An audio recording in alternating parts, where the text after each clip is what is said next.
Sekar mengepak semua barang yang ia perlukan untuk mendaki ke dalam sebuah tas carrier berukuran sedang miliknya. Setelah semua tertata rapi, ia lalu membuka ponselnya, menekan nama kontak ibu dan menelponnya. "Bu, Sekar mau berangkat sekarang. Vina udah aku titipin ke rumah Mbah tadi siang." "Loh, ibu kira berangkatnya besok pagi, Nak. Ibu hari ini lembur, kayaknya pulang jam 7. Kamu hati-hati ya. Nanti pulangnya ibu langsung jemput Vina." "Iya, Bu," jawab Sekar singkat. Sekar, gadis remaja yang baru saja menyelesaikan pendidikannya di jenjang SMA itu, akan merayakan kelulusan bersama teman-temannya dengan mendaki sebuah gunung. Ini kali pertama baginya, namun ia sangat percaya diri karena teman-temannya sendiri adalah anak-anak yang tergabung pada ekskul pecinta alam. Sekar berganti pakaian menggunakan kaos berwarna putih dan jeans abu-abu panjang. Ia berdiri di depan cermin, mengikat rambut panjangnya. Setelah itu, ia mengeluarkan motor dan memakai sandal jepit. Ia pun berangkat dengan mengendarai sepeda motor metiknya. Sekar berkendara melewati sebuah jalan yang kanan kirinya terdapat sebuah sawah yang membentang. Ia berkendara cukup pelan, sembari menikmati pemandangan dan hembusan angin yang menerpa wajahnya. Di tengah perjalanan, terdengar suara deringan HP-nya. Ia pun menepikan sepeda motornya. "Halo Kar, kamu jadi jemput aku ndak sih? Lama banget, dari tadi tak tungguin." Sekar tertawa mendengar omelan dari temannya itu. "Sabar Ica, aku lagi di jalan, jadi berhenti nih gara-gara kamu nelpon."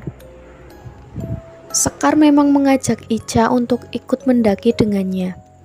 Walaupun Ica tidak satu sekolah dengan Sekar dan teman-temannya, tapi Sekar memaksa Ica untuk ikut, karena sebenarnya teman-teman Sekar itu laki-laki semua.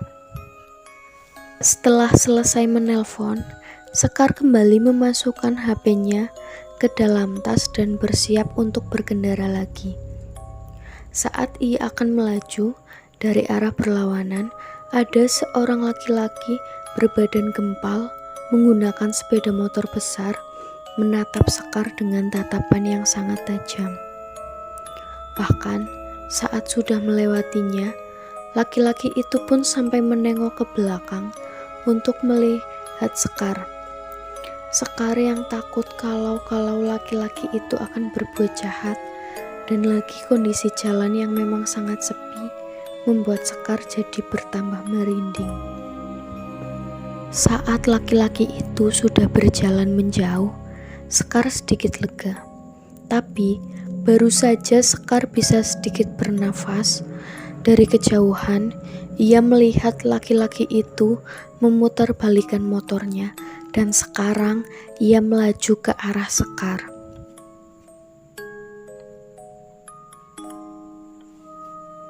Sekar merasa sangat takut. Sekar pun langsung memacu motornya dengan sangat cepat.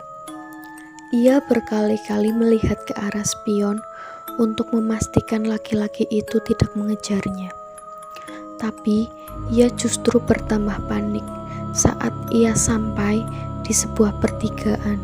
Lalu lintas di depannya sangat ramai, sehingga ia susah untuk menyeberang. Sedangkan di belakang, lelaki itu sudah semakin dekat dengannya. Saat melihat celah kosong, Sekar menarik gas di tangannya dengan sangat cepat.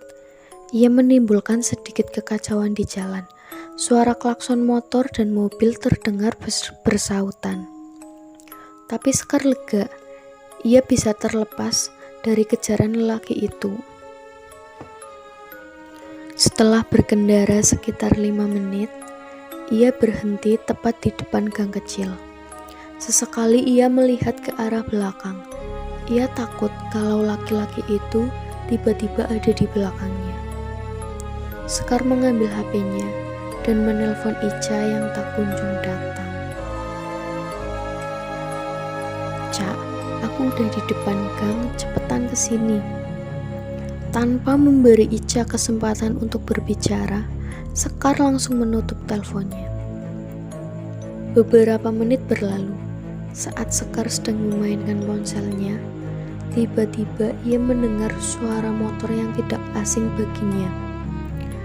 Ia lalu menengok ke belakang, dan betapa kagetnya ia saat melihat sosok laki-laki yang dihindarinya sekarang justru berada tepat beberapa meter di belakangnya. Kali ini Sekar mencoba untuk berpikir. Ia diam, menunggu laki-laki itu turun dari motornya. Saat laki-laki itu sudah turun dan berjalan menghampirinya, Sekar langsung menstarter motornya dan masuk ke dalam gang. Di dalam gang kecil itu, ia melihat Ica sedang berjalan sambil membawa helm di tangannya. "Cepet naik, Cak!" teriak Sekar. Ica yang tidak tahu apa yang terjadi hanya menurut saja pada Sekar. Bahkan saat posisi duduk Ica belum sempurna, Sekar sudah memacu motornya dengan sangat cepat. Loh, Kar, kok lewat jalan sini? Nggak lewat jalan besar aja?" tanya Ica. Tapi Sekar hanya diam. Ia tidak menggubris pertanyaan Ica. Sepanjang jalan, Sekar tidak banyak berbicara. Ica yang tidak tahan dengan kekakuan suasana itu, akhirnya menyuruh Sekar untuk menepi.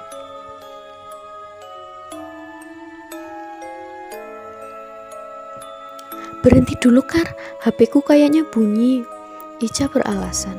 Mereka pun menepi. "Sini, aku aja yang bawa motornya, Kar, kamu yang bonceng." Sekar menurut. Ica pun menggantikan Sekar. Setelah itu, motor kembali melaju. Kali ini Sekar mau menceritakan apa yang ia barusan alami kepada Ica. Namun di luar dugaan, Ica justru merespon cerita Sekar dengan tawa yang sangat keras. "Kok bisa sih, Kar, kamu sampai ketakutan gitu? Bisa aja kan itu cowok cuma mau minta nomor HP kamu? Apa mau tanya sesuatu? Bisa aja kan?" Ica mencoba untuk membuat Sekar berpikir secara logis. "Kamu ndak tahu sih, Cak, tatapan matanya kayak gimana? Sumpah kayak orang psycho." Ya udah, Kar. Yang penting kan sekarang kamu udah aman kan?" Iya, Cak. Ini kita udah sampai, Cak. Itu rumahnya yang cat hijau." Mereka memarkir motor di depan sebuah rumah yang nampak ramai. "Ayo, Cak, masuk." Sekar memasuki rumah tersebut, diikuti oleh Ica di belakangnya. Nampak sekitar 8 orang laki-laki sudah memenuhi ruang tamu rumah itu. Sekar berjalan mendekati seorang laki-laki yang sedang berdiri di sudut ruangan. Lelaki itu adalah Abimanyu, kekasih Sekar. "Bim, kamu bilang kita mau daki cuma 6 orang, sama aku sama Ica. Ini kok rame banget sih?" tanya Sekar. "Ini gak semuanya ikut kok, Kar. Yang ikut cuma aku, Lucky, Andi, sama Hafiz," jawab Abimanyu. "Oh, oke," jawab Sekar singkat.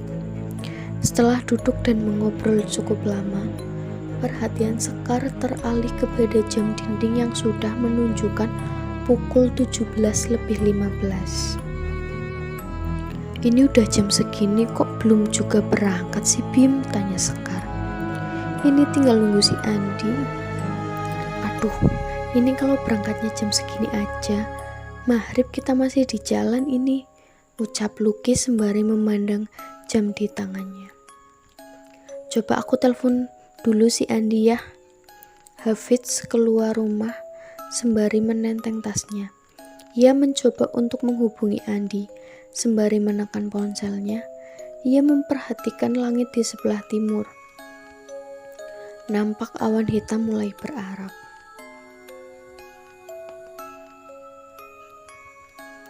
"Halo, Di, Kamu jadi ikut ndaki kan, Di? Ini udah pada ngumpul.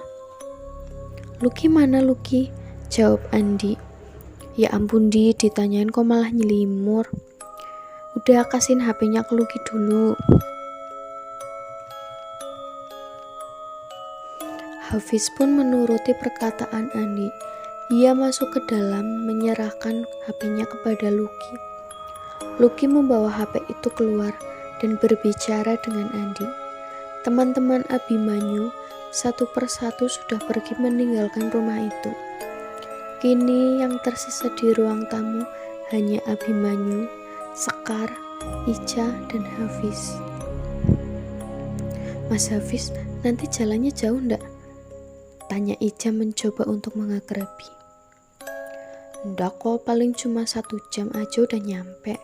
Soalnya kita lewat jalan desa, jadi lebih cepet. Hafiz aja panggilnya, jangan pakai mas. Ica mengangguk sembari tersenyum. Ini cewek-cewek pada bonceng semua ya, kata Lucky saat ia masuk kembali ke dalam rumah setelah selesai berbicara dengan Andi. Emang udah mau berangkat? Tanya Hafiz. Andi ada urusan sebentar, kita disuruh berangkat dulu aja. Nanti kita nunggu dia di pos pendakian. Aku tahu jalannya kok. Aku udah pernah kesana 2 kali sama Andi. Ya udah, ayo kita berangkat. Ini Ica bonceng siapa? Tanya Abimanyu. Bonceng Hafiz aja, jawab Ica.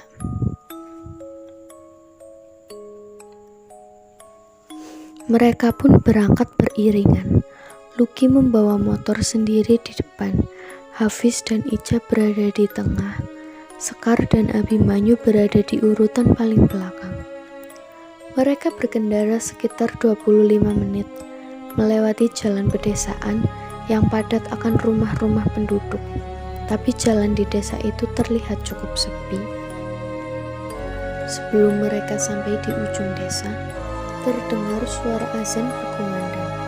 Lucky yang berada di barisan paling depan, secara alamiah langsung menepikan motornya di sebuah musola kecil di ujung desa. Setelah selesai menunaikan sholat maghrib, mereka duduk berjajar di serambi musola sembari merapikan barang-barang mereka. Datanglah seorang bapak yang tadi mengimami sholat mereka.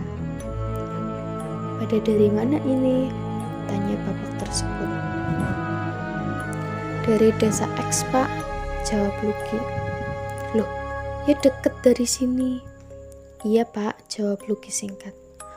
Loh, Andi kok berani ya nanti nyusul sendirian? Habis desa ini udah gak ada pemukiman lagi kan?